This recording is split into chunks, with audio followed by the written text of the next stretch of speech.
ArsenalFanTV, we needed those 3 points today, right? Seen so little points recently, that's why I'm even saying 2 points, but we really needed those 3 points today. Yeah, Robbie, before we talk about the game, when you meet Gary Neville, can you ask him which is the more idiotic?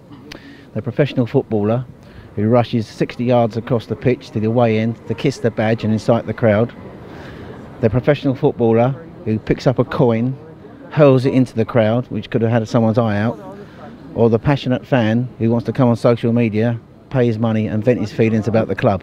Now Gary Neville was the player who rushed 60 yards across the pitch at Old Trafford to wind up the Liverpool fans in 2006 when Man United won 1-0. Jamie Carragher was the professional footballer who picked up a coin at Highbury in 2002 and hurled it into the crowd, and I was in that tier when he threw that in there.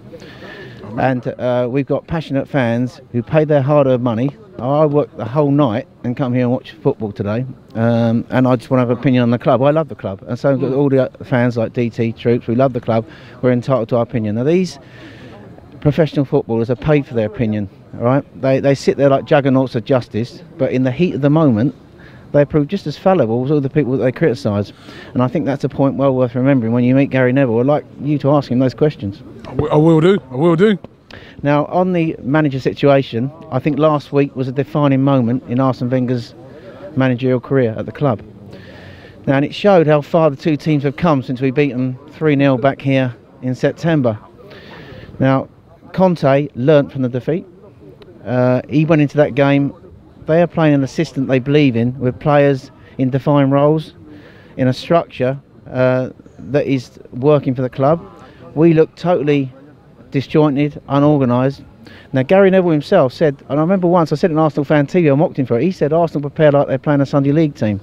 Now I've got no issues when we play teams like Hull City. Now Hull have improved a lot since when we played early in the season, and today we started well, created early chances, didn't take them, but we got the goal and we hung on in the second half and won 2-0. Got no issue when we play Hull City in a 4-2-3-1 shape. Now I've said before when I've come on here, Santi Cazorla is integral to that 4-2-3-1 shape. Now when he's not playing, we haven't got somebody with the ability to make that system work. Now Wenger's had months to change that system. I advocate a 4-3-3 system, particularly when you play these big teams like Chelsea away. Now last week, to be fair to Wenger, he did start with a 4-3-3, but when we lost Bellerin, not only did we lose the goal, we lost Bellerin, and all of a sudden they went back to the 4-2-3-1 shape and they couldn't compete in the midfield battle. Now when we play these bigger teams, and we got Bayern Munich this week, if we play a 4-2-3-1 system, we're going to be wide open. They've got players who make the ball talk, and we need more possession in these big games, Robbie. When we don't get the possession, we struggle. We're too open. Now, the other thing about managers like Conte and Pochettino, they have plans for various players, various teams. Now, last week, what was our plan for Eden Hazard? Now, why was it that when Gabriel came on, we were asking him to bomb forward, do what Bellerin does, but he can't play like Bellerin. He can't play like Bellerin. And as a result of that, you think you would ask him to sit back in a 3, so when they got the ball, we were more defensively solid in shape. Last week, we were too open. Now, Wenger was sitting in the stand. I can't believe he didn't see that.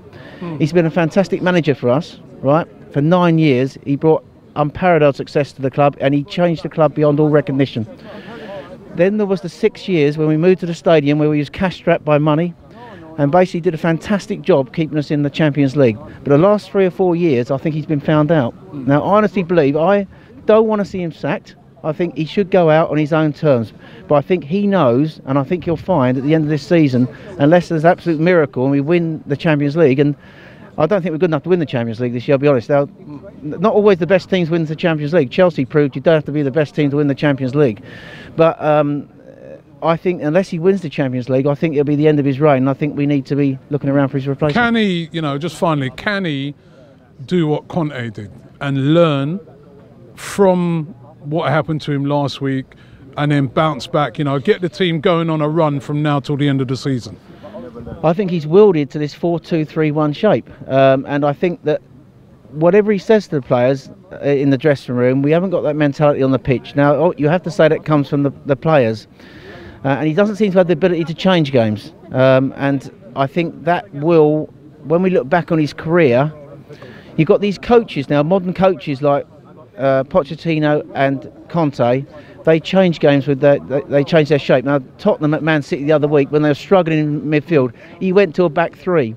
Now I will just close on a lot of things. I've followed Arsenal since 1971. Now George Graham, when he was manager for Arsenal, Arsene Wenger will go down as the greatest manager in Arsenal's history.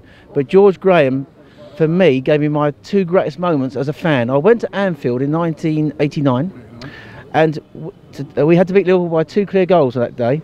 Now what he did was he changed the shape of our team to 3 at the back with O'Leary, Bold and Adams. The idea being to stay in the game at half time and come out, score a goal, put them under pressure and try and win it. And we won the game 2-0, won the league. And then in '94 we went to Copenhagen and to play Parma. And Parma were the best Italian team of the day, with players at their peak like Brolin, Zola and Asprilla. Asprilla came to the Premier League with Newcastle.